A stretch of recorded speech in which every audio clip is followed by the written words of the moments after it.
Pra você, depois disso, qual foi todo o aprendizado que você tirou dessa sua jornada, dessa sua experiência, desse seu projeto? Cinematograficamente falando? Sim. Ou contextualmente falando também, politicamente falando, qual que foi o aprendizado, assim, quando você sentou, quando você chegou em casa e falou, e agora? O que eu fiz? Pois é. Essa pergunta ecoa até hoje. Então,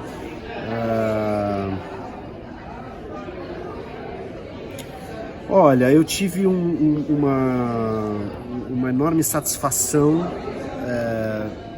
de ter ido adiante com essa ideia, que era tão maluca e tão fácil de desistir. Então, quando eu vejo o filme pronto hoje, né, eu acho realmente um milagre, assim. Então, para mim mudou isso, assim, faça, né? A arte é a resposta para o sim, é uma conjunção. Toda arte é uma conjunção de sims. É por isso que ela difere do protesto, por exemplo. O protesto é contra alguma coisa, né? E aqui a gente está fazendo alguma coisa. Então foi uma prova de que as utopias existem, de que a gente tem que fazer aquilo que a gente quer fazer. É a diferença entre o sim e o não. Eu poderia simplesmente ter tido ideia e falar assim, não. Ou poderia ter tido ideia e fazer sim. Aprendi que existem pessoas tão malucas quanto, que embarcam nas coisas mais malucas, mesmo sem receber. Então eu fiquei muito feliz que o mundo ainda contempla esse tipo de possibilidade nos dias de hoje, que as pessoas têm que correr muito atrás do seu sustento, e pessoas que tiram um tempo da sua vida para fazer projetos que acreditem.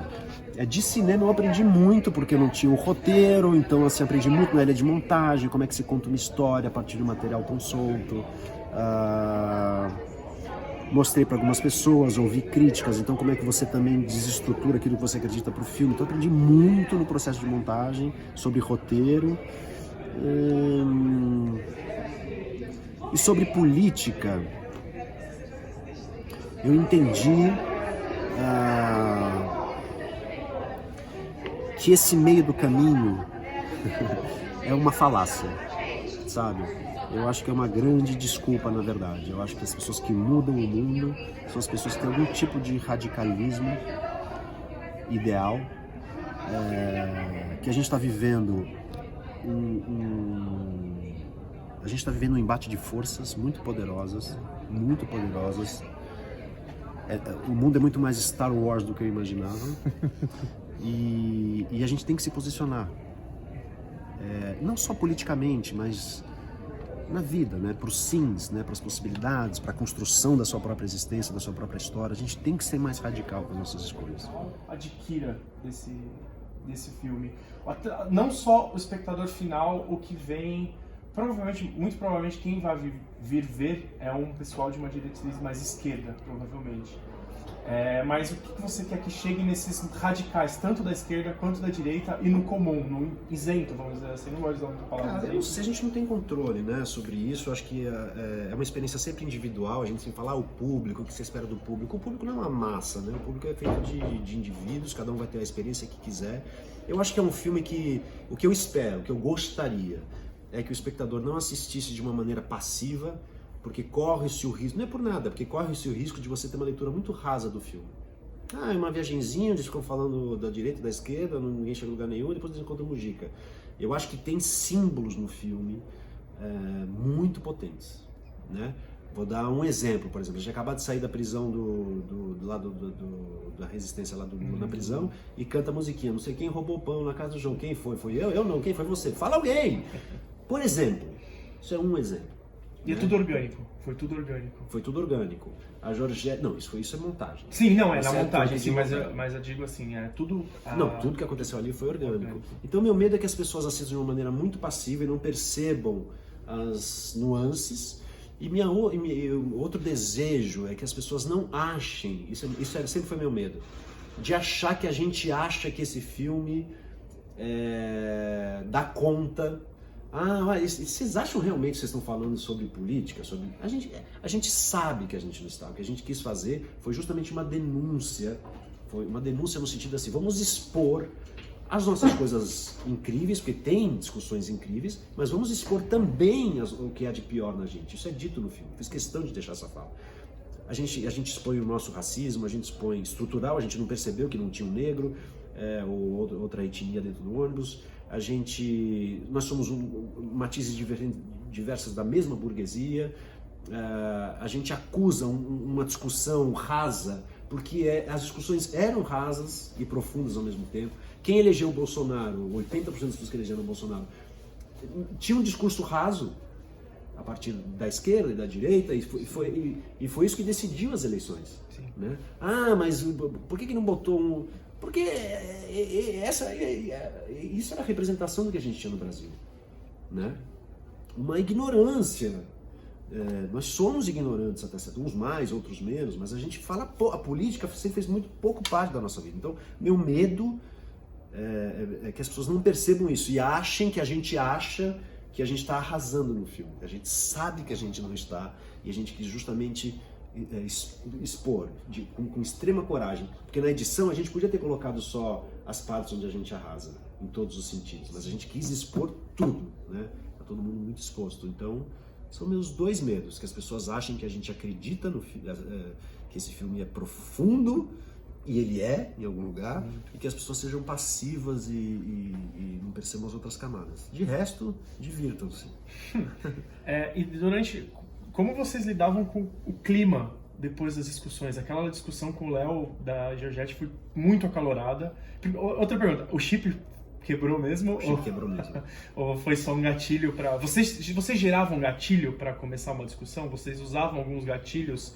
Não, por exemplo, essa discussão do Léo, eles começaram e as câmeras não estavam prontas. E aí eu falei, não, peraí, ele segura. Não, segura, câmera, som, microfone, valendo. Então, tudo foi muito espontâneo, mas obviamente que só... Não adianta acontecer nada espontâneo se as câmeras não estivessem registrando. Então, sim, em alguns momentos teve uma interferência para segurar um pouco até a gente ficar... Então, o clima ficou ruim depois dessa discussão. A Georgette realmente começou a ser... A gente teve uma divisão ali no ônibus. As meninas falam assim, gente, mas a gente tem que falar, a gente não tá falando de nada importante, vamos falar do meio ambiente, vamos falar... Eu falei, gente, mas a gente vai começar a abrir discussão, aí que o filme vai ficar ruim. Quem somos nós para falar do meio ambiente? Não, mas vamos falar da... Mas quem somos, sabe assim? Aí o filme vai ficar pretencioso. Vamos deixar acontecer o que tiver que acontecer. Se você quiser falar do meio ambiente, então fala. Não vamos armar isso. E as tentativas dessas coisas foram todas fracassadas, porque é um saco. Então a gente ia ficar discutindo sobre todos os assuntos naquele ônibus. Então tinha uma tentativa de tentar gerar gatilhos e aí vocês acabaram não usando. Eu abri para eles, eu falei assim, olha, claro que a gente vai ter um monte de ideias, isso tem até a cena falando isso. Vocês são absolutamente livres, assim, então eu não quero que fique falando assim, cara, por que você não faz? Vai lá e faz. Então tinha, mas, vou ser sincero para vocês, estávamos todos muito cansados, era final do ano, estava num baixo astral. A gente só tinha 6 dias, a gente viajava muitas horas por dia, então também não aconteceu nada há muito tempo, sabe? O que é legal também. Quantos dias foram de viagem? 6 dias. 6 dias. As pessoas tinham que voltar a trabalhar. E outra coisa que eu acho legal de dizer é que eu dei também total liberdade para as câmeras, sabe? Claro que a gente conversou ontem, antes a gente viu uns filmes para tentar ver os gostos. Teve alguma inspiração, algum filme que te inspirou, alguma coisa? A gente viu Taxi Teherã, que tem um pouco essa linguagem, a gente viu Família Rodante, que é a história de uma família também que viaja. Mas era mais uma coisa estética, o que eu gostava, o que elas gostavam e tal, mas pouco. Mas eu sempre falei, eu quero vocês como coautoras da linguagem deste filme. Então, eu não vou ficar atrás, vai, pega aquele close ali. Vocês fazem parte da criação da linguagem que esse filme terá. E todo dia eu vou assistir o material e a gente vai conversando. Só que eu não assisti o material. A gente chegava esgotado, era muita coisa. Então, até eu começar a assistir o material, eu nem sabia o que elas tinham feito. Quer dizer, eu estava junto, mas eu não sabia o que a câmera tinha registrado. Como elas estavam registrando as coisas, entendeu? Então eu sou mais comunista do que eu imaginei que eu fosse, porque realmente foi um esquema de trabalho absolutamente livre e sem autoridade. Claro, teve uma condução, mas que eu fiz questão que eles não percebessem, assim, sabe? Que eu deixei eles muito soltos mesmo. E a criação do Léo, né? A criação não, né? A trazer o Léo para isso funcionou muito bem. A conversa para o Léo engajar nesse projeto foi complicada? Como é que... Eu vou contar uma fofoca pra você. O Léo, eu tinha feito teatro com o Léo muitos anos atrás. E falei, pô, a gente tá precisando de um oponente, né? De uma E voz... ele é esse oponente mesmo. a gente tá precisando de uma voz dissonante, porque quando eu vi a gente era uma trupe basicamente esquerdista, então eu falei, cara, vai ser uma chatice essa viagem.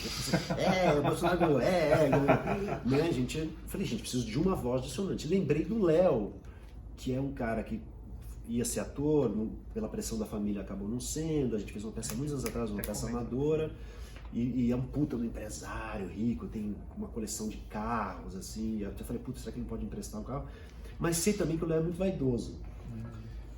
E vaidoso no sentido do ator, ele tem esse sonho guardado e é uma questão muito importante pra ele. Então, quando eu convidei pra fazer um filme, na hora ele topou. Ele falou assim, cara, você tá convidando pra fazer o sonho.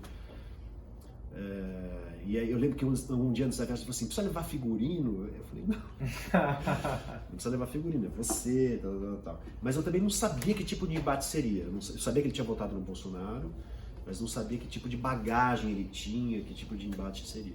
Mas esse foi avisado antes que poderia haver esses conflitos. Não, eu chamei ele pra isso. Chamei ele como uma voz dissonante do... E aí, falei, cara, você vai ser o antagonista, provavelmente. Tá.